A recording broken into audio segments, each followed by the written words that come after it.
It's been a work in progress since we started SkySlope. These are the values that we've always tried to embody, but really it's been a 6-month journey of us focusing on it. Yeah. You know, we tried to do this ourselves first, and we thought it'd be easy, and we read some books on it, some blogs and stuff like that, and we started doing it, and we were terrible. We failed miserably, fell flat on our face. When we first started in this company, we had, in this building perhaps, 7 people actually had. When they're working with us on a daily basis, it's easy for people to get these values right from us. I mean, we're working with them day in, day out because we're constantly giving the feedback, saying this is what we wanted, let's get this done yesterday for urgency. We're talking about them.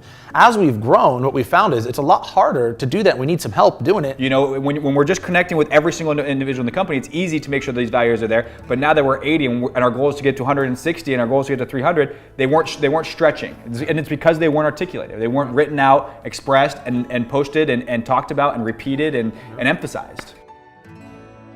We're at that stage of a company now where we have to express them because Tyler and I don't have the direct influence on every single person like we used to, and we're going to need to as we continue to grow, and this is going to be our framework for that. In terms of the people we have and vision we have, all that kind of stuff, we've already laid a lot of the foundation. To take it and then put it into these words that I'm like, yes, I can resonate with that, I understand it, and it's clear. Yes, we want everyone to feel like they're stretched because we get the best thing, but to put that as a core value. It sounded good when we were doing it in our own heads, and then as we started to open the dialogue. We want you to be uncomfortable and stretched. Welcome to SkySlope. It's like, wow, that's the worst thing to ever say. Yeah. I would never. We went through every single company that we respect and the CEOs that we respect and went through their values, and we loved them, but they didn't resonate with us. They weren't ours. They weren't our own. They weren't SkySlope's, and they didn't represent Tyler and I. So we cherry picked off some of them. We picked some words and some phrases from them, but ultimately that's why this is so personal to us, and we feel like it fully embodies us and the company and everything we want to create.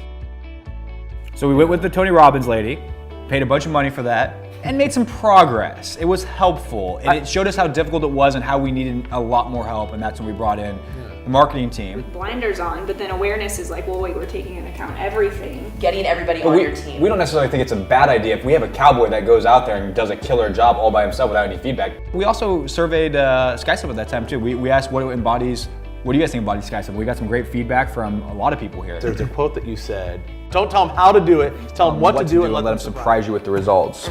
I think that's what the team did. We looked at him, we showed Christine, like, let's just talk through this, which I'm glad we did that. We just promptly too did that.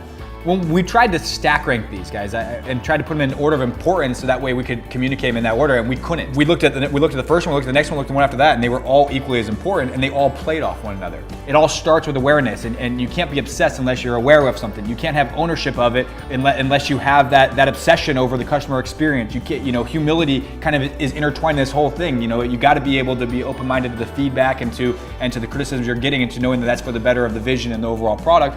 And so they all play off one another. The world evolves and businesses come and go. The future of what we're building, that all will change. Who we are will never change. And these core values is truly who we are. It's our philosophy. It's what we are as people here at this company. You can apply it to your business life. You can apply it to your personal life. You can apply it to any business, any situation. These are the principles that have helped Tyler and I get to where we are. And they are the principles that will guide us to get us to where we want to go in the future. At this stage in the company now, we're no longer the authors. We're the editors. We're not writing everything. We're not in the trenches. We're not doing the work itself. We're enabling leaders and everyone else in this team to go and do the work, and us to help them in any way we possibly can, to be constantly analyzing and looking at, hey, am I doing this? Am I being humble? Am I working with urgency? Do I have ownership? If you do prioritize this, you're always going to be successful at SkySlope, because these are the things we value above everything else. SkySlope core values: Awareness, obsession, urgency, ownership, radical candor, humility, greatness, execution, inches. Every year, right after Employee Appreciation Day, right before, we're going to open up this box, make sure that these still hold true to us. These are always going to be evolving to what we feel like is most important for the values that we're trying to embody as individuals and as a company.